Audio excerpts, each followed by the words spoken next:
Assalamu alaikum. Esteemed audience, my name is Khalid Sharif. I'm Managing Director of a company called Umma Foods. We make halal chocolates. I'm also representing the Muslim Council of Britain, who have brought a very important document to this conference about the Muslim pound.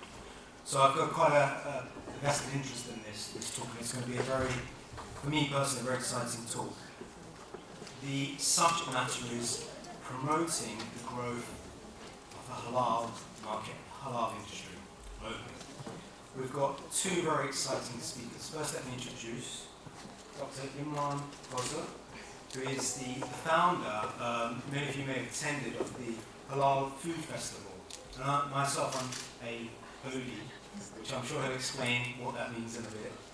Our second speaker, Dr. Sayyid Jamil Nadine, the CEO of the Halal Industry Development Corporation, will be joining us very shortly. But what I'm going to do is ask him to kick off with a short presentation, followed by Dr.'s presentation, and then we'll have a good, interesting question and answer session. So, Dr. Kausar, please.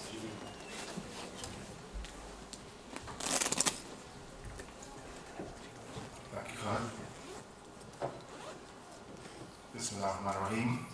Assalamu alaikum, everybody. First of all, thank you for being here on the last session, on the last day of the World Islamic Economic Forum. I think it's a real testament of strength and stamina that you've managed to last it for this long.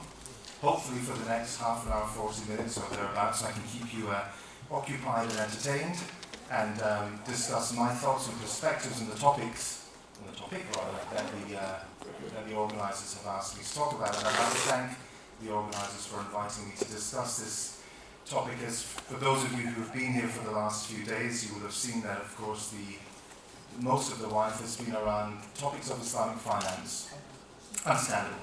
Islamic finance is a huge opportunity for the UK, but also big business worldwide. But of course, the halal industries aren't limited to finance. Indeed, they're not even limited to food and finance. And the topic that the organisers have asked me to discuss is promoting growth in the halal industries overall. So just to give you a broad overview of some of the topics that I'd like to discuss over the next 15 or 20 minutes. Well, here you go. It's a quick overview. Now, obviously, there's only so much you can discuss in 15 or 20 minutes to truly do justice to this vast topic, but you have to start somewhere. So while you're going through this, please think of some interesting, difficult, challenging questions. I think this is really not so much me telling you everything, it's me wanting to hear whether you agree or disagree with me. So I'd really like your participation on some of the thoughts. So for those of you who are not familiar with what constitutes the halal market, of course there is no set or formal definition, but nonetheless, as any market will exist where there's a supply and demand, a need and a requirement to fulfill that market, in the context of the halal markets, that exists because, of course, there are Muslims. And Muslims have to obey certain commands, and those commands are dictated by the Sharia and in part enhanced by the Sunnah. But of course, those rules don't simply apply there or aren't limited to that. Society has an influence and an impact on how people choose to live their lives. And more recently, social networks also have an impact on how people conduct their daily lives, which has an impact to the halal market and halal industry. So fundamentally, you need people to make a market, and these are the people. Or are they? Now, apart from the people, we need to have lots of people. 2 or 3 people alone don't make a market, and there's 2 very simple and staggering facts. One is that the Muslim population, that's the proportion of the world that identify themselves as Muslims, is growing, and it's growing at a rapid rate. So in 2010, for figures that you must have seen a million times by this stage, there were 1.6 billion Muslims in the world, and it's predicted that by 2030 that will grow to 2.2%. So 2.2 billion. So just over a quarter of the world's population will be Muslim. So we have 2.2 billion people that to varying degrees have these constructs which creates a supply and demand market. And we see that as of today, that market, where it can be defined in any value, is worth around $2,300 billion. And that encompasses food and non-food. So clearly, you can see a very simple set of numbers here. Lots of people, 2.2 billion of them, that have a certain number of parameters on how they choose to live their life That means that as a market that's developed, as we stand today, that market is worth a staggering $2.3 trillion. So really not something to be sniffed at. But of course it's more complex than that. But at least it forms the foundation of why there even is a halal market and a halal industry. But what is a halal market? So we know that there are a bunch of people that have a certain number of parameters by which they live their life. And what does that impact? Well, it impacts a very large number of things. And where we see the halal market, of course, food is the obvious one. Finance is also pretty obvious in the context of what's been discussed over the last few days. But as well beyond that, it covers lifestyle elements as well. Halal art, halal clothing, pharmaceuticals, travel, cosmetics. Indeed, last week in Turkey, there was a halal sex shop that opened up. Halal Googling, for those that feel that they need a halal version of Google, there's one of those. And indeed, halal Facebook. But it doesn't just stop there. And in fact, you've got to bear in mind, these are the reflection of the need, a reflection of the demand. The halal ports, the port of Rotterdam in 2006 was given halal approval by the Malaysian government to create areas where the just products from, I think at the time it was intended Malaysia and Indonesia, to dock into Europe for further distribution and transport. Halal logistics and supply chain is also a major feature as well. So halal, although driven by 2.2 billion people, actually pervades a vast number of industries, perhaps far more than meat and money as most people will think of it. So where is the halal consumer? Now, of course, we're sitting in London, a beautiful city, probably one of the best cities on earth, and home to about 2.7% of all the Muslims worldwide. Add in our brothers and sisters who are in North America, that means 3% of them are here, but that means the rest of them are elsewhere. And of course, Asia is by large the biggest area. The Pew report, which you can see on the screen now, demonstrates that the vast majority of Muslims, almost 1 billion of the 1.6 billion, exist in Asia Pacific, with a large contingency in the Middle East, then further on to sub-Saharan Africa. So the bottom line is here, Muslims are everywhere. But they're everywhere, but they're not the same. But they're everywhere. And that's an important thing to remember, because in the context of a market, you've really got to consider who your consumer is. At the end of the day, regardless of what you're selling or what parts of the supply chain you're in, the end customer is the target. Whether that's a business or a retail environment, it's the end customer. So who is the halal consumer? And what's the profile of the halal consumer that we should be thinking of? Do any of you remember this image? Do you remember where this was taken? Were any of you at this? So this was taken obviously outside the White House in Washington, D.C. This was shortly after 9/11 when President Obama, actually not 9/11, the commemorations for 9/11, when President Obama invited the Muslim community to come and offer prayer, not to the White House obviously, but in the White House lawns. But it reflects the fact that there's a significant minority of Muslims around the world who have differing needs and habits and expectations. And this is important for us to consider. But of course, the halal consumer comes in all shapes and sizes, literally. This is a picture from the Halal Food Festival, an event held in this very venue, an event that myself and my co-business partner present here were fortunate to put together. And again shows a reflection of a diversity of human beings there. Not just Muslim, not just South Asian, but from all over the world and from all backgrounds. But another striking feature about the halal consumer is that overwhelmingly they're very young. One demographic that can be clearly singled out as a Muslim issue compared to any other segment of society is the age of Muslims. And globally, I think about a quarter of the Muslims, about half of the Muslims around the world are under the age of 25.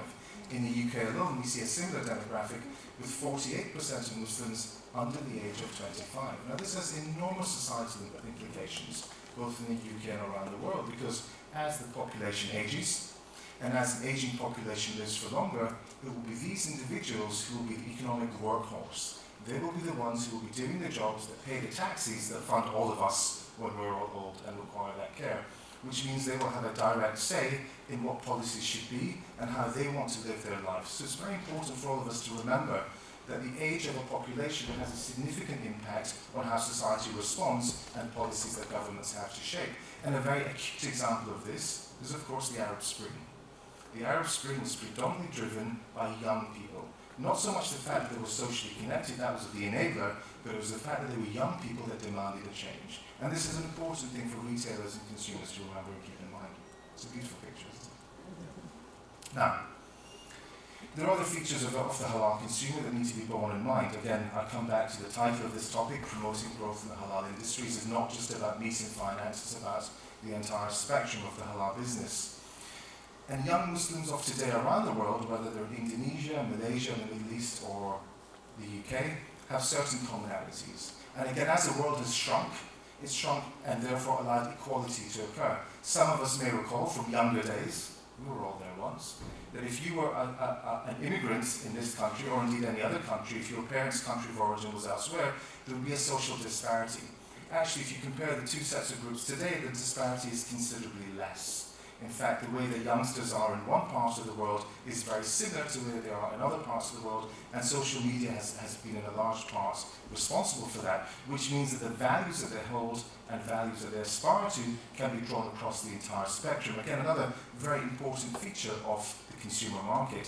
So what are they looking for? Well, from the evidence that we do have, they're looking to combine faith with modern lifestyle. They're generally young. They're very technologically savvy, and I think really you have to be these days to make progress in the world. They're aspirational.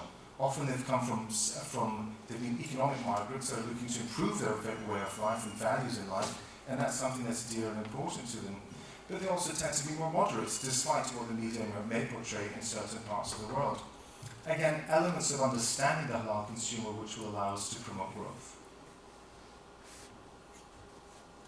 Now, in thinking about this challenge, how do you roll all the various elements of the halal industry together to be able to say, well, what do you need to promote growth in the halal arena? It's actually an incredibly complex thing to do because the needs are so diverse. So after a lot of head scratching, I think I even pulled a few hairs out, I came up with an idea. It's what I call the needs preference model. And it actually should replicate what all of you already know. Give me 1 second. So, how many of you here are Muslim? You just raise your hands. Actually, you know what? Put your hands up. How many of you here are not Muslim? Okay, 1, 2, 3, 4, 5. Perfect. Right. So at the beginning of the presentation, I demonstrated that actually what makes Muslims unique is a set of beliefs, and where those beliefs come from shape and therefore make a market. What the halal needs preference model will show is that actually that market isn't the same everywhere, but it has commonalities that regardless of whether it's finance or food or cosmetics, etc., it follows some shared principles. So the first principle is, well, what do Muslims need? What do they need to be able to deliver their faith and to be able to adhere to the tenets of their faith?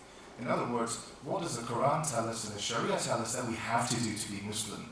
And really, if you're not doing that, are you really Muslim? So that's the first part of the paradigm, the actual basics, the fundamentals of the need. And those can be really described in what we see today and what we recognize today within the halal industry. Banking, insurance, food. So this is not an exhaustive list, but it's the basics. So when we think about halal today, the typical things we'll think of are meat and money, finance and food, because those are the items where the Quran has very clearly described what has to happen in order for it to be halal, for it to be lawful in the context of Islam. So that's a Sharia-driven model, and it's the basics, because really, if we're not consuming halal meat, if we're not following the basic tenets of our faith, then what is Muslim about us? And the corollary of that is, if we are following it, then we will require these things. We will require halal food, we will require halal finance, etc., etc., etc. But these are Sharia-driven. In order to encourage growth in the market, you need to take it beyond that. And we've seen that in various guises with various companies over time. And that means that we need to move away from a Sharia-driven model to a values-driven model. Which means that although Islamic banking might be something we need, actually within Islamic banking it needs to be arranged that meets our consumer preferences. Now in retail banking that may be a particular set of attributes that a bank has that another bank doesn't have that makes it more valuable to the consumer, whether it's an app to check your balance or whatever it might be. And this is a preference that's driving that. You don't need an app to be Sharia compliant, but it actually helps you, and it's a better proposition for the bank to have that to capture the halal consumer. Food is another thing. You need your food to be halal, but once you have a lot of halal companies, they need to compete with each other on preference. Who wants freshness, who wants quality, who wants wholesomeness? So we need to move to a values-driven model, and a values-driven model will happen when the society is strong enough to be able to want and dictate that and vote with its feet. We don't see much of that at the moment. So the next part of it, of course, in values-driven is what we see today are arts, travel. You don't have to have halal travel. It's your preference because you might choose that as a consumer. There might be an offering that's there that you find is better than any regular offering. Art, you don't have to buy Islamic art, some beautiful examples of which we have from Malaysia around these walls. As a Muslim, your religion does not compel you to buy this art. You could quite easily buy a landscape or some other type of picture that you might prefer. So these are values driven by individual values. But the move beyond that is probably more impressive, because although we need to move from a Sharia-driven model to a values-driven model to encourage growth, beyond that we need to move even further. And that's to make halal more interesting, more open to the whole world. It should not just be for Muslim. And those same values that we define for the Muslim market need to then go beyond that to the non-Muslim market. And there's some very interesting examples of this. And in fact, Islamic finance is a very good example of this. Of course, you cannot not have heard that David Cameron announced a sovereign sukuk while in the UK, while the wife has been going on. So there's no reason for the UK to have that, but it's a preference for them to have that. So the investor community in the UK can tap another market. So Sharia finance to some degrees, and in some ways has moved to that. Now, there may well be other political agendas behind that to make the UK more attractive as a place to invest, etc., etc. But certainly there was no need. The conventional debt market was not struggling. The UK government could quite easily have gone there to tap a relatively tiny amount of cash. But it was a preference that they went after for whatever reason. And more things in the halal market need to move to a preference model to make it useful for everyone. We'll come back to that theme. But so these are the three broad prospects. So we're at a Sharia-driven model today. We need a values-driven model for Muslims, and to capture the biggest chunk of the market, halal needs to be relevant to everybody on the planet. Now, out of the vast majority of you here that define yourself as Muslims, I wonder how much you would agree or disagree with this particular slide. So, are any of you familiar with the Pew Foundation reports? A few of you are. And they're excellent reports. The Pew Foundation is a US organization, and they do social research in a vast number of areas, but provide excellent data. So in 2013, they produced some data on, one of their numerous data sets on Muslims worldwide. So this was a phenomenal piece of market research. It's off the top of my head, I think it was 39 countries, it says in slides, so it's not off the top of my head. 39 countries, 38,000 Muslims were questioned. And they were questioned on all aspects of their daily life and what's important to them. And the report goes on for pages and pages and discusses lots of different aspects and topics. But one question that they did ask, and of course they made comparisons from regions around the world, was how important is Islam to your lives? Which is a really tricky question. Of course, if anybody asks you that for Muslims, how important is Islam to your life, you'd say it's extremely important, it's the most important thing. It's how I define myself, but actually, that's not entirely true. When you ask 39,000 people through an anonymous questionnaire, the truth tends to reveal itself a little bit more. And what we found was that in parts of the world, and you can see represented on the slide in dark green, Islam was more important, hitting towards 75, 80, 90, 100%. But in other parts of the world, it was less important. And in fact, off the top of my head, I don't think it's on here, but the 15%. So Albania was 15%. So the Muslims of Albania felt that Islam, or 15% of those questioned, had that relevance to their lives. So it wasn't 100% important, which is interesting. Because, of course, you were criticizing me for saying, well, Muslims all have a particular requirement, and that requirement is defined by the Sunnah and the Sharia, and society and social networks can impact that as well. But actually, from a business point of view, it means that not all Muslims agree that halal is important to them, which means they need to be educated. They need to be educated on what Islam is, on why halal is important to their lives, and that's an automatic growth area. And this can happen in many ways. So this can be for those non-Muslims who are currently happy to eat food that's not prescribed halal. They may use the basis of the Quran, and there's certain parts that may help them make that decision, or they may just not find it interesting and eat what they want anyway. So it's educating them. So that internal education is important, and again, that goes with banking and finance as well. Why don't we all have halal bank accounts? In fact, do we all have Sharia-compliant bank accounts here, for those who are Muslim? Can you raise your hands? For all the Muslims, how many are Sharia-compliant bank accounts? Okay, so a tiny number, a really tiny number. So really, you can identify yourselves within this slide somewhere. So really, for Muslim retailers, it's important for them to educate why halal is important to Muslims first. Because clearly not all of us get it why it should be, because it's not important enough to us. the value proposition hasn't been strong enough. And to get growth in the market, this needs to be important to every single one of us, because after all, if you can't persuade Muslims to buy halal things, how on earth are you going to be able to persuade anyone else? Now, in the model that I showed before, the needs preference model, I said, possibly controversially, we need to move away from a Sharia-driven model to a values-driven model. Now, values-driven models often assume there's a degree of liberalism. There's a degree of, well, if you're happy to accept values of all sorts that aren't Sharia, possibly not Sharia-defined, even if they're Sharia-derived, then what other things will you accept? And the same Pew reports ask people how important, whether they like Western culture, and in this context we have to assume that Western culture is synonymous with a degree of liberalism. So whether they liked Western culture and whether it undermines morality. Really clever question. Do you like Western culture? And if you do, does it undermine your morality?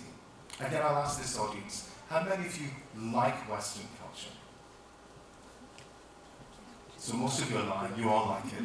I don't believe you. Less than half put your hands up. I don't believe you. It's a very vague question, deliberately. So of those that have responded, how many of you feel that it impacts your morality? Negatively impacts your morality. I am a Muslim, Occidental Muslim. It's my culture. Sorry. It's your culture? Yes. Yes, okay, that's a fantastic response. That's a fantastic. Of the Western countries, Albania was, and one of the other two Eastern European countries were the only ones that didn't reach out to Germany, France, the UK, etc. But that's a very interesting response. But nonetheless, the point is grown here that to move to a values-driven culture, in essence, this might be making a comment on morality, and that's really quite a significant and serious claim, which from a business point of view would really mean you need to put the proposition there to suggest that there's no reason why you can't have these things as long as they're done in a particular way, and if they're done in a particular way, that creates a market. So perhaps there is a market for morally correct, ethically conscious movies, TV serials, kids' toys, etc., things that you may associate with Western culture in its more nebulous form. So coming back to the needs preference model, so the Ogilvy is a large branding organisation. They have a specific division that relates to the Islamic market, and they did some interesting research a while back, which asked Muslims, which were the most recognisable halal brands to them. And again, they asked it to a large number. Now, the response that came back, and if you're familiar with the results, no. Were those two. So Lipton and Nido were considered the most halal brands. Now, of course, they're owned by Nestle, which, to the best of my knowledge, they're still located in Switzerland, which, to the best of my knowledge, is not a particularly Muslim country, nor indeed Muslim-friendly country. But nonetheless, from the consciousness of the Muslim consumer, these are the most valued halal brands. So why are people saying that? And they're saying that because not so much that they feel there's any linkage with Nido and Halal, but it's because the Muslims value the value that these brands represent. The brand value that these organizations have put in there resonate with Muslims. And that's extremely important because, of course, Nido and Lipton are not aimed at Muslim markets. They're aimed at broad markets, they're aimed at everybody. But they create a value proposition that resonates strongly with Muslims. Out of those who are interested, there were many other companies in here as well, including Etihad Airlines and Emirates Airlines, companies that you may consider are halal companies. Actually, they fared very low and below the median in this particular study. But suggests that actually values are more important, and values that resonate with the larger groups will succeed commercially more than others. And another part of that is Mecca Cola. Has anyone ever tried Mecca Cola? Yeah, a few of you have. Have all of you heard of Mecca Cola? Is the awareness there? No. You've heard of it. So of course, no, so some of you haven't. So Mecca Cola was started up, I can't remember, 10 plus years ago, as a halal alternative to Coca-Cola, or Pepsi, whatever. And it was set up by, I think, a Palestinian and based in France, and they moved around the world, and they've expanded to other countries. Now, what they're offering here is it's not so much that Muslims need Coca-Cola. The Quran, to the best of my knowledge, did not say you must drink Coca-Cola. But of course, it speaks to a value, and the value proposition that Mecca Coca-Cola put forward was that of charity. They give a substantial proportion of their revenues to charities in Palestine and in other parts of the world. And that's a value that people, particularly Muslims, value. They find it important. And as a result, they're commercially successful and they've moved around the world and they're launching in more and more markets. So again, they're not selling you on the fact that any element of the contents of their drink is halal, but more on the fact that the value is important and that's why Muslims should buy it. And they do. And in time, if you believe that, that value should resonate with all of society. And you'll find that this is a drink that's drunk by people who are not just Muslim. But when we come to the needs-based, there's still a bit of preference shouting going on. So this is a very UK context here. In the UK, there used to be, up and down the country, lots of adverts for HSB Amana.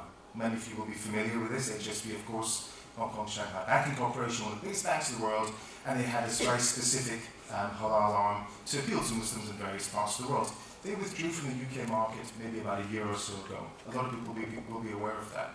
And this was extremely concerning because it made people think, well, isn't there a halal market? Why is such a big organisation with the clout and the weight behind them pulling out of a UK market where there are affluent, wealthy Muslims who clearly understand the value of Sharia? But they did. Islamic Bank of Britain, of course, still exists. And they are moving their way along and gradually growing with time, etc., etc. But it suggests that just because you offer a Sharia alternative is not sufficient to be able to compete and live in a market. You need to offer your customers far more than that. You need to offer them value. And another example of that is Salam Insurance. Does anyone, any British-based people, remember Salam Insurance? Yeah, a few if you do. I think those who are nodding perhaps more familiar with the halal market. Salam Insurance set out there with a very clear proposition. As a Muslim living in the UK, by law you have to insure your car. You're breaking the law if you drive a car uninsured. There are a large number of Muslim drivers. Insurance, in terms of its description in the Sharia, can be complicated, and certainly conventional insurance that most people will buy will not meet those Sharia needs. So therefore, there needs to be a Sharia-compliant insurance fund, and this was set up as Salam Insurance. It failed. It failed actually in a spectacularly short time.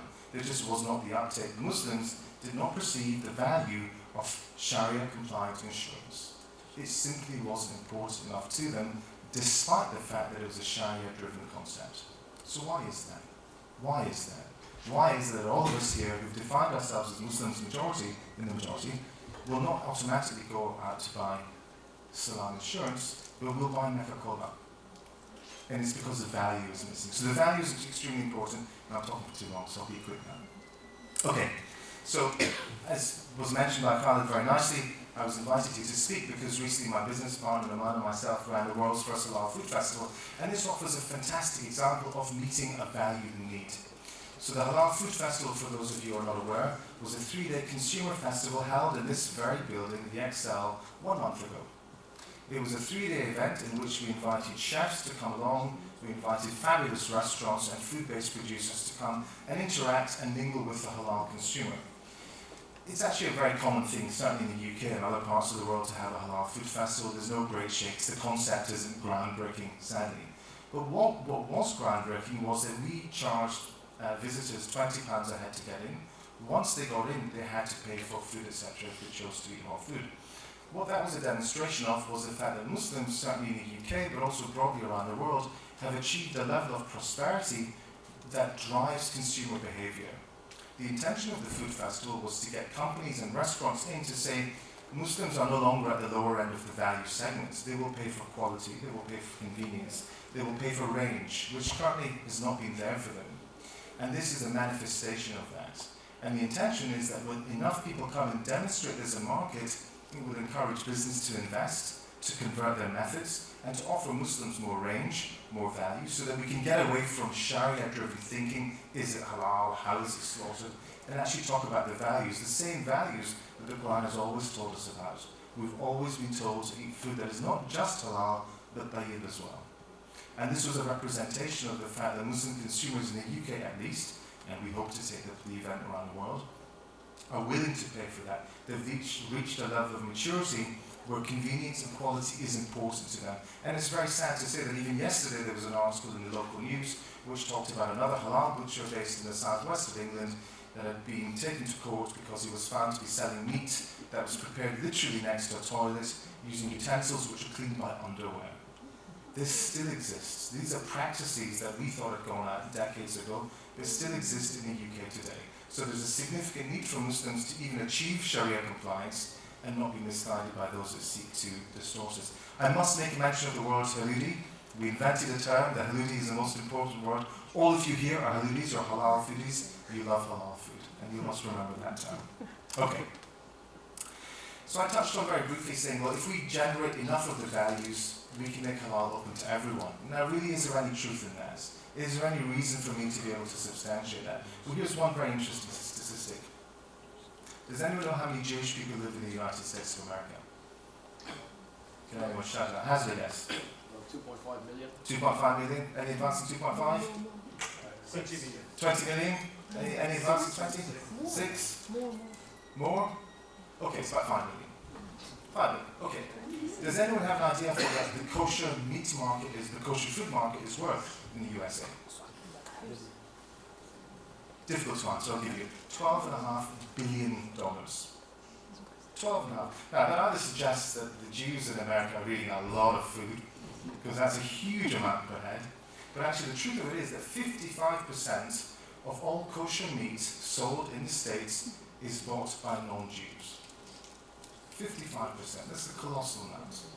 I.e., that's a $6 billion market of people who actively go out to buy kosher meat. Now, obviously, kosher is not that different to halal, but the reason why it's been so successful is because people have adopted the values that they associate with kosher. They believe it's quality, they believe it's healthier, they believe it offers advantages to their health. Whether that's proven or not, that really doesn't matter. The belief is there, therefore the value is there. In fact, out of interest, more Muslims buy kosher meat in the States than Jews do. 16% versus 15%. That suggests halal could be for everyone. There's no reason that if we apply the correct values to halal, that it could be relevant to a segment beyond that. What do we need for success? I'll rattle through this because it's simply not possible to discuss this. We discussed education for the Muslims, market research is extremely important. We need to understand consumers, their behaviors, their habits. All of you, policies. Does anyone recognize that picture in the Petri dish?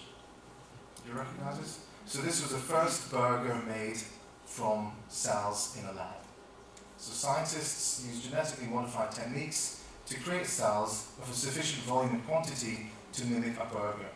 Now, as Muslims, we need to have a view on this. Is this something that we would constitute as halal? Clearly, this might happen in the future because the food chain is complex and it's costly, and the growth rate of the world is so high. Is there enough food to supply everybody? So we need to have a view on this as Muslims because the change will occur. Indeed, we need to have a view in even basic things: intensive farming, factory farming, battery hens, foodstuffs that actually we all eat today. But do we have, or Muslims have a view on this? Possibly not. We need ideas, we need concepts to drive halal forward in all its forms. Standards are important, and it's relevant. Again, this comes back to values. It needs to be relevant to Muslims as well as non-Muslims. For those of us who work in a corporate environment, we're familiar with corporate social responsibility, the ideas that companies need to give back to the communities and environments that they exist within. So should there be corporate religious responsibility? Should companies actually be thinking actively about how their products and what they do should apply to Muslims? Something to think about. So I'd like to finish off here with a very brief video clip. And this is a video clip that has nothing to do with me, other than the fact that I'm showing it to you. And it's from a very good friend of mine, Peter Gould. Peter Gould is an Australian graphic designer, probably one of the most prominent Muslim artists of the current age. Fabulous thinker, very, very pleasant guy. He's a revert, as you might be able to guess from the name. And Peter, in his design world, got in touch through a competition with Google Glass. Are any of you familiar with Google Glass? Some of you are. So this is Google, the big internet giants. Their vision that you can have some spectacles with a very small lens on it, or indeed a mirror that can show you things as you walk around. So even if you don't have any visual defect, you can wear these and see the world in a different way. Now the reason I'm showing you this, because this is a reflection of Muslims in the future. It's a reflection of how Muslims need to think to achieve growth in the halal markets. It's consumer driven. In fact, in this instance, it comes from a revert who lives in Australia. It's not coming from the Middle East and from some sort of government-funded think tank. It's really the genesis of an idea based upon a need and a want. And I'd like to finish off by thanking you all for your time and attention. I look forward to some questions if you're not bored of hearing my voice. And enjoy this very short clip. Thank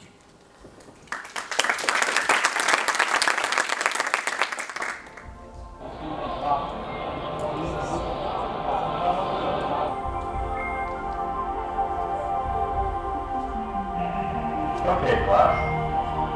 I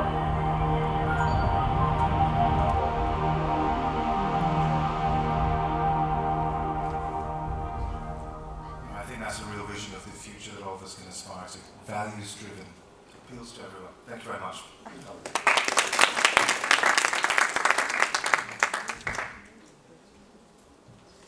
Imran, as a halal consumer, that was exciting and amazing for me. As a halal producer, inspiring. I've really enjoyed that. Thank you so much for that. I need to apologise on behalf of Dr. Jalil. Unfortunately, he's not feeling too well, so he won't be able to speak or answer questions today. So, moving on quite swiftly, I would like to open the floor to I think some good, interesting questions to come here. I'm going to request, I'm going to take one question at a time, and just request that you just ask one question, focus on that, and allow Imran to answer. And please, no heckling. Good controversial questions are more than acceptable, and I'm sure Imran will be happy to answer them. So please, could I have a hand for the first question, please? I know you had questions. Just keeping them secret from me. Please. Okay, sorry because my English is very bad. He tried to help me. Okay, quiero hablar acerca del concepto, okay? Quiero hablar del concepto que se está extendiendo en Europa, sobre todo en la oferta de hoteles y restauración, que se llama el friendly Muslim. Creo que es un riesgo que los consumidores tenemos que exigir lo que es halal y lo que es complementario, pero el concepto friendly Muslim no nos cubre nuestras necesidades como musulmanes. Okay. Gracias. I didn't understand any of that. We've got halal-friendly hotels. Sorry. Okay, I'm going to try to translate. She's talking about the friendly Muslim concept in some hotels, some tourism, and as a Muslim, she thinks that it's important for Muslim as well to separate friendly Muslim from halal production or services. It's a risk. It's a risk. Yes. Yeah, well, I think that's a very good point, because I think one criticism that Muslims often get, Muslims who live in non-Muslim countries, is that by wanting or by having their needs and wants, they segregate themselves from society. And if they segregate themselves from society, they're not inclusive, they're different to everyone else. And people are afraid of difference. People don't like difference. Society at large does not like difference. So when you want to have your halal-friendly hotel, or even your halal meat, or your halal madrasa, does that make you different, and should society be worried about you? If that is driven by a media agenda, that can often seem a lot worse. To me, that means we need to drive the values. So if Muslims want a halal-friendly hotel, and again, that's very subjective, not all of them do. As we saw from yesterday's presentation, the halal tourism, however it's defined, is worth 130 billion today. There are very few halal-friendly hotels, and yet still the market size is 130 billion. But if the values are there of no pornography on the television, no alcohol in the bars, family-friendly swimming pool times, etc., well, actually those values would appeal to a lot of people. They certainly would appeal to the Christian community and to the Jewish community, but to a lot of conservative people regardless of faith. So the values are important, and it's the values that these halal-friendly options should be sold upon, in my opinion. Imran, thank you for a stunning presentation. My name is Laurent Marlier. I'm a professor of strategic marketing. And actually, I have two questions for you. The first question is related to the products. Is there actually a limit to the products that can be branded halal? I'll give you two examples made out of Fatima surveys. The first one would be the Sham Halal. This is a champagne that is halal. And the second one would be some halal cat croquettes. So you give actually halal food to your cat. Just to show you where it goes. So that's the first question. The second question is linked to so-called Islamic marketing.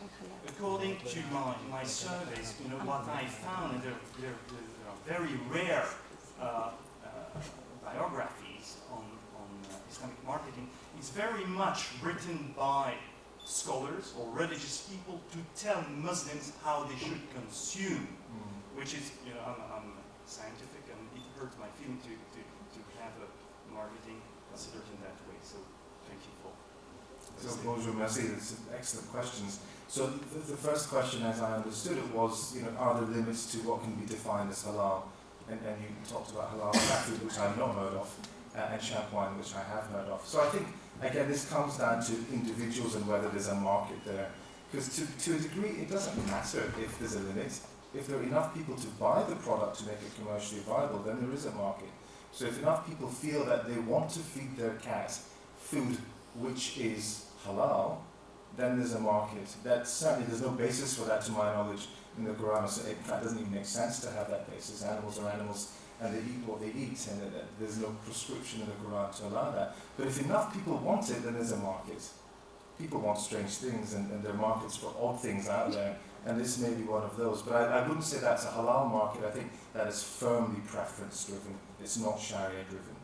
Your second question, and champagne, which is an important one, because of course, the elements of the Sunnah which say if Muslims imitate the kuffar, that's something that should be avoided. Muslims should not be imitating what non-Muslims do. And so activities, products, services even, that can mimic those may be considered haram. Or at least makruh, it's something that should be avoided or displeasurable. And I think the halal wines sit in those. So for a start, the names are misleading. Probably they should not be called halal wines because that tends to swing people towards, well, this is mimicking the kuffar. Wine clearly is prohibited, very clearly. So it should be called that. But then for a large number of people, they're not drinking wine. Even if it's called wine, that's to give them a suggestion, to give them an idea of what they're buying. They obviously are not buying anything with alcohol in it. So there's an element of product description and labeling, and again, how it's branded that comes out there. But the bottom line is that in both instances, there's a market for those things. People want them, regardless of what they're called or whether there's a basis to not. These are firmly preference-driven markets. If enough people feel they want something which doesn't have alcohol but is called wine, then there'll be somebody to meet that demand, and therefore there's a market. Your second question was... Islamic marketing. Yeah, that's a really complicated one, and we can speak firsthand about this because for the Halal Food Festival, my business partner, I had to really think hard about how we tap into the market. I think Muslims are one segment of a market. Messages that appeal to men, regardless of whether Muslim or not, are different to messages that appeal to women or young people or elderly people or teenagers. And I think from a Muslim halal marketing point of view, the tactics they're just another segment. But research needs to be done to understand what the motivators are, what the drivers are, to make purchasing decisions or choices or selections. That needs to be driven by research, because I would certainly imagine the 15% of Albanians that didn't have a strong feel that their religion was important enough to them would require different marketing messages to perhaps the 98% of some of the African countries where there was a strong preference of the impact of their religion on their life. I think that's just classical marketing messages. Divide your market, understand the segments, and understand the messages that drive those segments. There hasn't been enough of it going around. Nido and Lipton don't sell to Muslims. They sell values to everybody. Those values appeal to Muslims. Thank you. Please. Hello, my name is Rula Abdulrazak. I'm a senior lecturer in marketing at the University of East London. Interesting presentation. And it was very interesting to see the Halal festival and show that you did earlier this year. I want to comment on the Islamic marketing element, really. Although I'm one of those who critique the use of the term Islamic marketing, because it could lead to people saying, well, we will have Christian marketing then, through marketing. And this is not what the whole concept is about. So we think about it as to encourage research into an area where understanding the Muslims market and how to serve this market that is underserved, especially in the West, and how also to market Islamic products like you're doing and you're suggesting with value to non-Muslims. And do support the point that it should be value-driven, really, to increase the market commercially and educate people about it. Where do you think this market is in the UK at the moment? How big this market is? And how much interest on Muslims shows for halal products? Thank you for the question.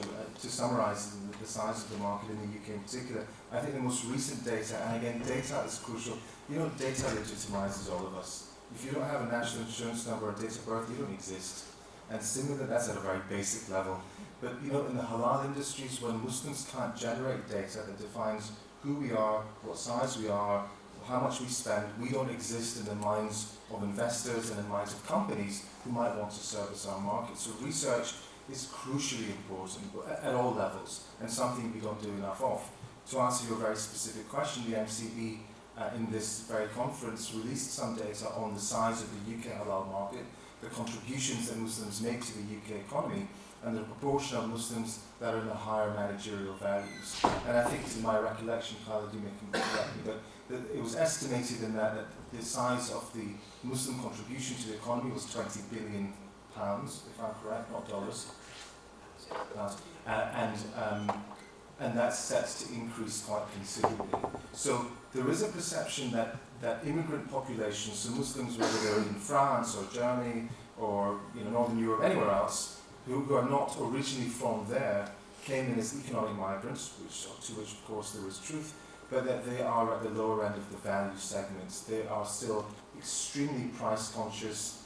Price point is crucially important and extremely sensitive, and therefore they suffer because by not raising that price bar, they suffer with issues of quality and range. And to a degree we see that. The Food Festival demonstrated that those thinkings were appropriate in the 60s and the 70s and the 80s within the UK, but certainly don't reflect where Muslims are today. That's not to say there's a proportion of Muslims who are very price sensitive. For everybody, these are difficult times. The economy is tough. People don't have the disposable income they have. But where Muslims came from 40 in the 60s and 70s to where they are today, there's been a substantial shift. They are more prosperous, they are more educated. Their parents often wisely invested their children's time into further education so they could achieve the lifestyles that their parents weren't able to. And the outcome of that is now coming through. And we see the same thing with North African migrants in France, with Turkish migrants in Germany, etc., and across Europe. So Muslims are becoming more prosperous. For those of you who are very brainy and sharp, you will have noted that Muslims in the West, that's Europe and North America, account for 3% of the global Muslim population. When it comes to the halal food market, they actually are 15% of the food market. So they are vastly more wealthy. So per individual, they spend a lot more on halal food than anywhere else in the world, partly because it's more expensive, but partly because they have the funds to be able to do so compared to equivalent Muslims in other parts of the world, particularly Indonesia, Malaysia, etc. So the society is evolving. By 2030, over a quarter of the world's population will be Muslim, and a substantial proportion of them will be young. They'll be shaping policies, they'll be shaping the environment. They will want products that meet their needs. And it's up to industry, this industry doesn't need to be Muslim. It's the industry needs to be there to capitalise upon that change in demographic and dynamic. Thank you. Please, Scott, your question. My name is Ryan Calder. I'm from the University of California, Berkeley. Thank you. Fabulous presentation. Very informative and very well presented. I'm wondering about thank you. I'm wondering about tiering and different forms of sort of accreditation within the halal industry. So in the kosher industry, we have black kosher, not we, but there's black kosher and hard kosher and so on. And then in Islamic finance, it's much more diffuse. You have different Sharia scholars who support, sit on board with different backgrounds and so on and so forth. To what extent does such tiering exist at the moment in the halal industry? Is it likely to show up? If not, is it likely to disappear if it exists? What do you see there? I can guarantee it will never disappear. It will never disappear, and you're quite right. So the reason, of course, these differences exist is because there are differences in interpretation of the different madhabs. And people generally have opinions, and sometimes the opinions don't match, or current practices don't match what the madhabs told us, because obviously there's a time difference. So I think the opinions will always be there, and I think there's different elements to answering this question. to accelerate and allow growth in the halal markets, there absolutely needs to be standardization. But standardization does not mean that people have to accept the same thing everywhere. All that means is that there needs to be a common view on what's halal and therefore what's not halal, and that's actually very clearly defined. Differences beyond that then become value-driven. If a particular segment feel that they need to have unstunned, hand-slaughtered meat, then similar to the current organic or fresh ranges, they can have that. It just becomes a different segment of the market. If a group of Muslims are happy to eat stunned meat that a machine has slaughtered, then that's fine, as long as it's appropriately labelled. That exists there for that segment. And so what we'll see, in fact, is a more broadening of the range available with appropriate labelling, and people can vote with their feet. They don't have to get involved, and actually, I agree or disagree with that. They simply select from the opportunities from product lines within the market for which they want to go for. So that's specific, of course, to halal food. This issue will differ depending on the particular part of the halal market. Of course, elements like halal Googling, halal Facebook, they have no strict definition anywhere. And opinions on that will vary hugely from whether it's even needed, whether it segments and separates people unnecessarily, or whether it actually truly needs to define need. And again, those will be market driven. Ultimately, you remember, I mean, you know, if there's a sufficient demand for something, there will be somebody in the market. If you believe in the perfect system, there'll be somebody there to fulfill that. And so these differences will just form different. There'll be different sizes, and in different countries there'll be different sizes. Typically, I think in countries where labour is cheap, where it is economically feasible to hand slaughter every single chicken, every single lamb, etc., the cost per unit of that meat will not be as expensive and affordable. In countries where that's not feasible because the costs will become astronomical, that will happen. And again, this is not an issue that's simply limited to halal. We saw that with the horse meat scandal in Europe. Supermarkets, large chains pushed down the price so much that it encouraged adulteration into the market, and we ended up with substitutions of one meat to another. Nobody was told about it, but it was there because a certain type of paradigm was formed, and that encouraged those type of behaviours. Could I just clarify? Please. Sort of ask a very quick follow-up. What I was also wondering about, and thank you, that's very informative. What I was also wondering about, do you expect to see more branding of, X type of halal, Y type of halal? It doesn't, to my limited knowledge, it doesn't seem to exist too much now. Do you expect to see more of it? Again, I think it depends. Are you talking about food? Yeah. Or whatever else, but food in particular. Yeah, food in particular. I think there needs to be agreement on what is halal, and people need to agree. Now, often Muslims will end up making things haram for themselves because they don't believe something is halal. We need to trust each other a lot more. If a Muslim is saying something is halal, other Muslims ought to believe that. They won't necessarily believe it, but they ought to believe it. So I think we need to agree on a basic definition of halal. I'm informed that exists in the Quran. In fact, I don't need to be informed, you can read it there. It's very clear to know what is halal and what isn't halal. Beyond that, halal X or halal Y, again, will be preference choices. It will be similar to organic versus free range versus not any of those. And again, as a consumer, you know it all meets a certain standard. Beyond that, how much you want to pay is dependent upon you individually. So yes, we will see it. I don't think it will be halal for Hanafis or halal for any other segment. I don't think that will happen, because I don't think the market divides itself that way. I think it will just be based on one of the big issues really with halal food is whether it's stunned, whether it's hand slaughtered. We're not sophisticated enough to ask whether it's intensively farmed or whether it's received hormones in its treatment, how it was transported, what is it co-packaged with. We're not sophisticated as a consumer yet to ask those questions. In future, maybe one day we will. Maybe one day we won't need to. But certainly those seem to be the broadest things, and things will segment themselves. The challenge for the marketers will be, how do you describe something like that without putting people off? How do you say stunned, unstunned, hand slaughtered, mechanically slaughtered, etc., without putting off the consumer? That's an interesting point, if I may. Let's do a relationship, a connection with the bio sector, the biocertification. So if I take your lamb, and if it is slaughtered in a Shire compliant way, but if it's a, in England you have all these strange food sicknesses, the mad cow, and all that. So if it's a mad lamb, but if it's slaughtered in the right way, are you going to eat it? Or is it actually interesting to try to merge the bio, making sure that the content of the land is actually healthy and sane with the, let's say, the halal way. Yeah, so I think particularly with, if there was such a thing as a mad land disease, I think obviously that would not fulfill the halal requirements anyway. The animal isn't healthy, and we can say it's not healthy because we can isolate a virus or prion that exists within it.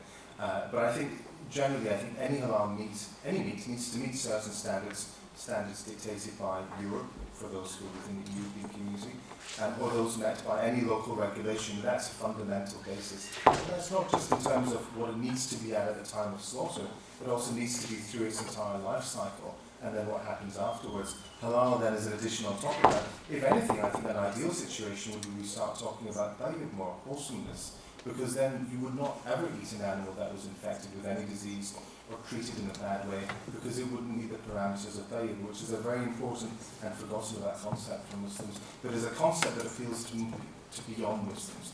These are features and values, again, that appeal to all aspects of society, the purity, the cleanliness, how the animal is treated from a wholesome point of view, purity point of view. Good question. We have a question here about this. Just wait for Thank you all for hanging around for this, but I really didn't think it would last this long. Particularly season. How do you see the supply chain affecting the growth of the halal industry? That's an excellent question. Because without investing in the supply chain, you might promote the halal industry itself, but if it's not able to supply it, you're not going to be able to fulfill the demand. Yeah. That's one. Yeah. The other thing, people will then not have that loyalty towards it as they should. Yeah, no, that's a very real point and a very noted point by those organisations that have a broader interest beyond the consumer end. Right, where to start with that question? So I think the fundamentals apply everywhere. What constitutes a halal supply chain? How achievable is that in reality? Where is that happening? How is it happening? What are the elements within that all need to be looked at? And of course it does exist in certain places, but it tends to be in smaller supply chains. Of course, what has changed in the last 30, 40 years is the complexity of the food chain, let alone the supply chain. And of course, animal parts now travel everywhere and end up in all sorts of ingredients, which means that there are more markets within, whether it's cosmetics or glues or whatever it might be. But it also means that the supply chain needs to be more tightly regulated. It doesn't make sense that we have a halal end product that's had a series of haram or less than halal passages all the way through, which is really what we have today. We always focus on the end product. I think as we mature as Muslims, but more importantly as the industry matures in its attitudes towards halal and its importance of halal, consumers will start demanding a fuller halal chain from, as they say in the context of food, from farm to fork. Everything along that chain will need to be, but that of course it requires significant investment, it requires a desire to change, it requires a need for that change. After all, if Muslims have lived with it for all these years, why do we suddenly need to change things? The difference, of course, there is that Muslims might have lived with it, they didn't want it, and now they want it, and therefore it warrants investment. But again, as with any perfect market, if somebody moves in to demonstrate there's a need, and they're fulfilling that need, and it's worthwhile the investment, then theoretically, at least in the perfect economy, they should see more business because they're meeting a need, and therefore that will make it a worthwhile investment. I think we're some while away for that, certainly in Europe, but an extremely important point. With that excellent question and excellent answer, we're going to close this session. I just have a few quick announcements. The doctor who couldn't make it, but one of his colleagues is here. If you'd like to grab his business card, if you'd like to get in touch, please do. Second is just to announce in the head-to-head session, face-to-face session, we have the Group CEO of AirAsia, Tony Fernandez. Very interesting character, and I think if you feel a moment to head down to the main auditorium, it's worth going to listen there. I'm going to finish by thanking Imran. It's been a real inspirational talk, and I think a lot of good points to come here. I hope next year we're seeing you sort out the supply chain back here, and maybe you'll fix that as well. Thank you, and please do speak to Dr. Kausar and catch up with him. Thank you very much.